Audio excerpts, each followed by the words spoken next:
Un hélicoptère Mi-28NM russe en mission a frappé fort dans la région de Koursk, perturbant les rotations des unités ukrainiennes. Selon le ministère de la Défense russe, cette opération, ciblant des véhicules blindés et des forces ennemies, illustre une coordination chirurgicale et une capacité de frappe redoutable. Les missiles guidés ont touché leur cible avec précision, modifiant la dynamique des mouvements militaires dans cette zone stratégique. N'oubliez pas de vous abonner pour suivre nos prochains reportages et partager vos avis en commentaire.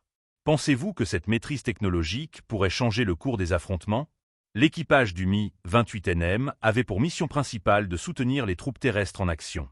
En suivant les coordonnées fournies, les missiles ont été tirés sur des cibles déterminées, détruisant des véhicules blindés et infligeant des pertes significatives aux forces armées ukrainiennes. Après leur attaque, les pilotes ont démontré leur expertise en exécutant une manœuvre antimissile risquée mais efficace, volant à très basse altitude tout en libérant des leurres thermiques.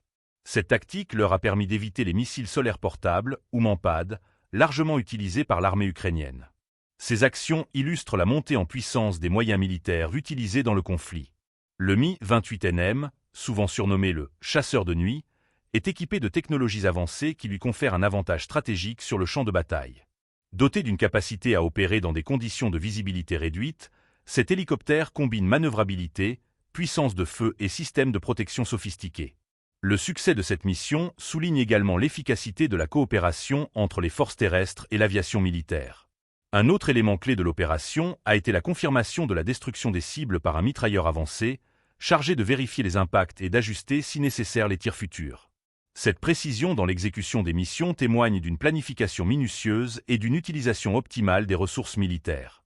Dans le contexte de la région de Koursk, cette intervention montre que les forces russes cherchent non seulement à maintenir la pression sur les lignes ukrainiennes, mais aussi à perturber les opérations de rotation et de ravitaillement.